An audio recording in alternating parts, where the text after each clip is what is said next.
जय हिंद दोस्तों। हमने पिछले वीडियो में बात की थी क्लाइमेटिक फैक्टर्स होता क्या है। क्लाइमेटिक फैक्टर्स के आगे हमने छायातापी, छायाप्रिय पौधे क्या होते हैं, ये सब हमने बात की थी पिछले वीडियो में। उसके आगे हम आज स्टार्ट कर रहे हैं तापमान। तापमान होता क्या है? ताप भी एक प्रकार का ऊर्जा स्रोत है। ताप भी एक प्रकार का ऊर्जा स्रोत है। वातावरण में ताप का मुख्य स्रोत सूर्य है। वातावरण में भी ताप का मुख्य स्रोत सूर्य है।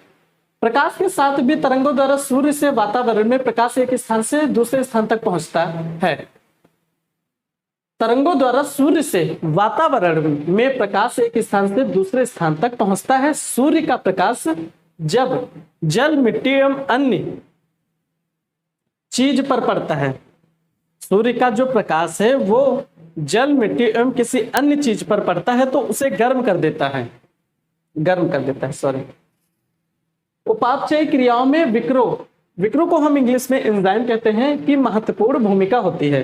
ये 25 डिग्री सेल्सियस से 35 डिग्री सेल्सियस के बीच अधिकतम क्रियाशील होते हैं। फिर 0 डिग्री सेल्सियस या इसके नीचे तो माइनस स्टार्ट हो जाता है, -1, -2, -3 इसी तरह चलता है। इसके नीचे विकर अक्रियाशील या आक्रमण हो जाते हैं परंतु नष्ट नहीं होते हैं। 60 डिग्री से 70 डिग्री के बीच विकरों का स्थान स्कंदन व विकृतीकरण हो जाता है। 60 डिग्री सेल्सियस से 70 डिग्री सेल्सियस के बीच विकरों का स्कंदन व विकृतीकरण हो जाता है जिसके फलस्वरूप नष्ट हो जाते हैं। फिर भूमध्य रेखा से ध्रुवों तक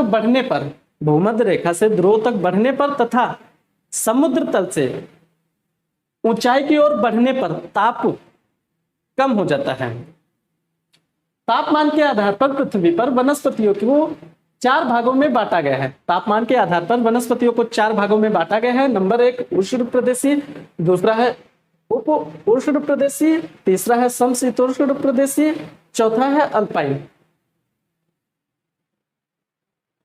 ये 4 वनस्पतियां हैं जो पृथ्वी पर अन्य जगहों पर उगते हैं। आप इसका स्क्रीनशॉट ले लीजिए।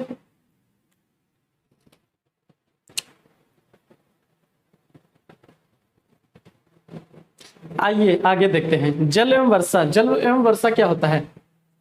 पेड़ पौधे एवं अन्य जीवधारियों के लिए जल महत्वपूर्ण है क्योंकि इसी के द्वारा जीव द्रव्य का निर्माण होता है। जल एवं वर्षा, पेड़ पौधे एवं अन्य जीवधारियों के लिए जल महत्वपूर्ण है क्योंकि इसी के द्वारा जीव द्रव्य का निर्माण होता है।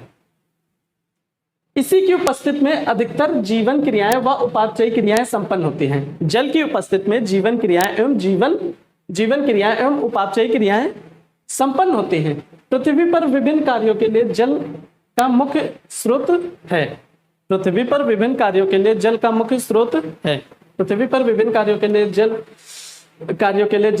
स्रोत है। सभी वनस्पतियों के निर्माण में वर्षा तथा ताप का मिश्रित प्रभाव पड़ता है।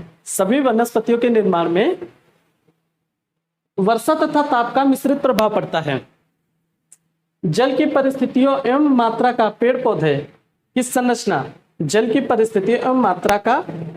की संरचना, आकार एवं उनकी जैविक क्रियाएं पर प्रभाव पड़ता है। किसे देखते हैं? जल की परिस्थितियों एवं मात्रा का पेड़ पौधे की संरचना, आकार एवं उनकी जैविक क्रियाओं पर प्रभाव पड़ता है। ये हो गया जल एवं वर्षा। फिर इसके बाद हम पढ़ेंगे स्थलाकृतिक कारक, जिसको हम इंग्लिश में टोपोग्राफिकल फैक्टर्स कहते हैं। ये था क्लाइमेटिक फैक्टर्स था। फिर इसके बाद हम स्टार्ट करेंगे स्थलाकृतिक कारक, टोपोग्राफिकल फैक्टर्स। आइए इसमें देखते हैं क्या होता है। स्थान की ऊंचाई, भूमि का ढलान। क्या होता है टोपोग्राफिकल का ढलान? स्थान की ऊंचाई और भूमि का ढलान। स्थान की ऊंचाई होती क्या है? जैसे जैसे हम ऊंचाई की ओर बढ़ते हैं वैसे वैसे तापक्रम कम होता जाता है। वैसे वैसे तापक्रम कम होता जाता है और ऊंचाई पर अधिक वर्षा होती है। पहाड़ों पर प्रत्येक 100 मीटर की ऊंचाई पर पहाड़ों पर प्रत्येक 100 मीटर की ऊंचाई पर तापमान 6 से 7 डिग्री सेल्सियस की गिरावट आ जाती है। ताप एवं वर्षा वहां संयुक्त रूप से वहां की वनस्पतियों पर प्रभाव डालते हैं। ताप एवं वर्षा वहां संयुक्त रूप से वहां की वनस्पतियों पर प्रभाव डालते हैं। ये हो गया स्थान की ऊंचाई। फिर बाद में आता है भूमि का ढलान। यदि ढलान दक्षिण की ओर हो तो उस पर अधिक सघन एवं समोद्भिद पौधे उगते हैं, जबकि उत्तर के ओर के ढलान पर मरुद्भिद्धी वनस्पतियां उगती हैं। समोद्भिद पौधे एवं